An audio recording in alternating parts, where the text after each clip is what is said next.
రామ జన్మభూమి అయోధ్యలో సంబరాలు అంబరాన్ని తాకుతున్నాయి. ఇప్పటికే దేశం నలుమూలల నుంచి ఎంతో మంది భక్తులు అయోధ్యకు తరలి వెళ్తున్నారు.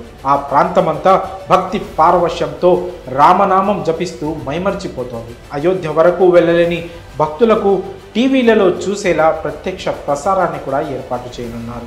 ఇప్పటి వరకు అయోధ్యకు సంబంధించి ఎన్నో వార్తలను విన్నాము. అందులో అయోధ్యకు వెళ్ళిన భక్తులకు పంచే ప్రసాదం గురించి కూడా చూసాం. ఇప్పటికే శ్రీరాముడి ఆశీర్వాదంగా అక్షింతలను అందుకున్న భక్తులు అయోధ్య ప్రసాదాన్ని కూడా స్వీకరించాలనే ఆశతో ఉంటున్నారు. ఈ క్రమంలో అయోధ్యకు వెళ్ళలేని భక్తులకు ఆన్లైన్ ద్వారా ప్రసాదాలు పంపిణీ చేస్తామంటూ కొన్ని కొత్త వెబ్సైట్స్ పుట్టుకొస్తున్నాయి.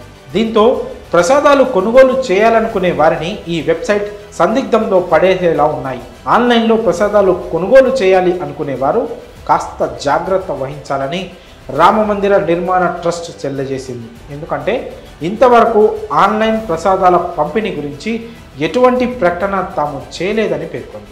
ఇటువంటి సౌకర్యాన్ని ఇంకా ప్రారంభించలేదని వెల్లడించింది. శ్రీరాముని ప్రసాదం కేవలం ఆలయంలో మాత్రమే ఉచితంగా పంపిణీ చేస్తున్నట్లు తెలియజేసింది. కానీ ఆన్లైన్లో మాత్రం అయోధ్య ప్రసాదం పంపిణీ చేస్తున్నామంటూ పదుల సంఖ్యలో వెబ్సైట్స్ పుట్టుకొస్తున్నాయి. ఈ క్రమంలో ముంబైకు చెందిన ఓ వ్యక్తి ఆన్లైన్ ప్రసాదాల పంపిణీ విషయమై నేరుగా రామమందిర ట్రస్ట్ సభ్యులను సంప్రదించాడు. అప్పుడు అసలు విషయం బయటపడింది. అతడు ఆన్లైన్లో తీసుకున్న ప్రసాదాన్ని అక్కడకు తీసుకొని వెళ్ళాడు. కానీ భద్రతా కారణాల దృష్ట్యా అతని ప్రసాదాన్ని సెక్యూరిటీ చెక్ పాయింట్ వద్ద ఆపారు.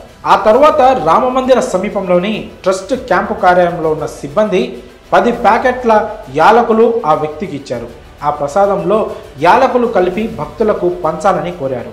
అయితే ఈ విషయమై trust camp incharge Prakash Gupta మాట్లాడుతూ రామమందిర ట్రస్ట్ స్వచ్ఛంద సంస్థ. ఈ మందిర ప్రాంగణంలో మాత్రమే ప్రసాదం లభిస్తుంది. ఈ ప్రసాదం కోసం భక్తుల నుంచి ఎలాంటి సొమ్ము తీసుకోవడం లేదు. భక్తులు అప్రమత్తంగా ఉండాలి. ఆన్లైన్లో ప్రసాదం పంపిణీ చేసే విషయమై ట్రస్ట్ ఇంకా ఎవరిని ఆదేశించలేదు అని తెలియజేశారు. కాగా సామాజిక మాధ్యమాలలో వివిధ వెబ్సైట్ నుంచి రామమందిరం ప్రసాదం ఉచిత హోమ్ డెలివరీ అని చెప్తున్నారు. మరి కొంతమంది దీనికి కొంత అమౌంట్ కూడా ఛార్జ్ చేస్తున్నారు. ఈ క్రమంలోనే khadiorganic.com అనే వెబ్సైట్లో ఆన్లైన్లో ఉచితంగా ప్రసాదం డెలివరీ చేస్తామని క్లెయిమ్ చేస్తుంది. కానీ రామమందిర ట్రస్ట్ సభ్యులు మాత్రం అధికారికంగా ఎటువంటి ప్రకటన ఇవ్వలేదు. కాబట్టి ఆన్లైన్లో ప్రసాదాలు కొనుగోలు చేయాలి అనుకునేవారు కాస్త జాగ్రత్త వహించండి. మరి ఈ విషయంలో మీ అభిప్రాయాలను కామెంట్స్ రూపంలో తెలియజేయండి.